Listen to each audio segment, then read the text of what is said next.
Imagine Chrysler building a quad-turbo V12 hypercar in 2004.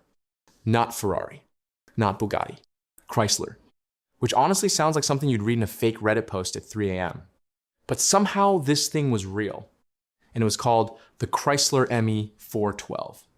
The name literally stands for mid-engine, 4 turbos, 12 cylinders, which already sounds completely ridiculous. Back in the early 2000s, Chrysler was partnered with Mercedes-Benz under Daimler. And during that era, somebody at Chrysler apparently woke up one morning and decided, yeah, let's try to build an American hypercar. And somehow, they almost pulled it off. The ME412 used a heavily modified Mercedes-Benz 6-liter V12 with 4 turbochargers. Not twin turbo, quad turbo, because apparently 2 turbos just wasn't insane enough. The result? 850 horsepower, 850 pound-feet of torque in 2004. That number was absolutely psychotic back then. For comparison, the Ferrari Enzo made around 650 horsepower. The Porsche Carrera GT made around 600. And even the Bugatti Veyron wasn't dominating the planet yet. Meanwhile, Chrysler was over here building what basically looked like a Need for Speed final boss car.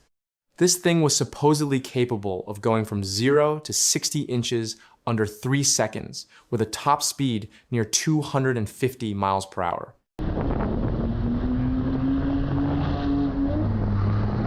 Again, this was a Chrysler. The craziest part about the ME412 is that Chrysler had absolutely no business making a car like this. This is the same company known for minivans, rental cars, and PT Cruisers. And then out of nowhere, they show up with an 850 horsepower quad-turbo V12 monster trying to fight Ferraris. That's like your local grocery store suddenly announcing they're building fighter jets. And honestly, the design still looks pretty good today. The side profile looks aggressive as hell. It sits super low and ridiculously wide like a proper exotic car should. The rear end though, I'm kind of mixed on it. The quad exhaust setup looks amazing, but the taillights genuinely look like bug eyes staring at you in traffic. It kind of looks like the car is watching you. Not ugly, just slightly terrifying. The front end is also really simple, almost weirdly simple, but I think that's part of what makes the car cool. It doesn't look like an Italian supercar trying too hard to be dramatic. It looks cold, mechanical, brutal, like it was designed with only one goal. Go insanely fast and scare the driver. And the sound?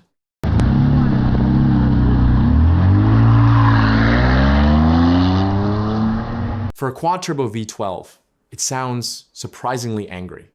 Not smooth like an Aston Martin. Not high-pitched like a Ferrari.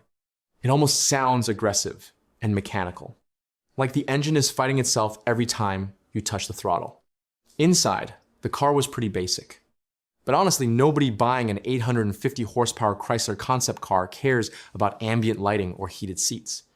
If you own this thing, your main concern is probably surviving the drive home. The craziest part though, was the price. Chrysler reportedly wanted to sell the ME412 for around $250,000. Which sounds expensive until you realize this thing had hypercar performance in 2004. Even today, those specs are still insane. So what happened? Why didn't it enter production? Well, Daimler executives reportedly weren't huge fans of the idea. There were concerns about reliability, production costs, and whether Chrysler could actually sell a hypercar. Which honestly makes sense.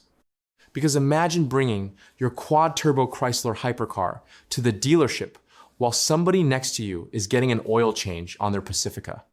Eventually, the entire project quietly disappeared. No production car, no comeback, nothing.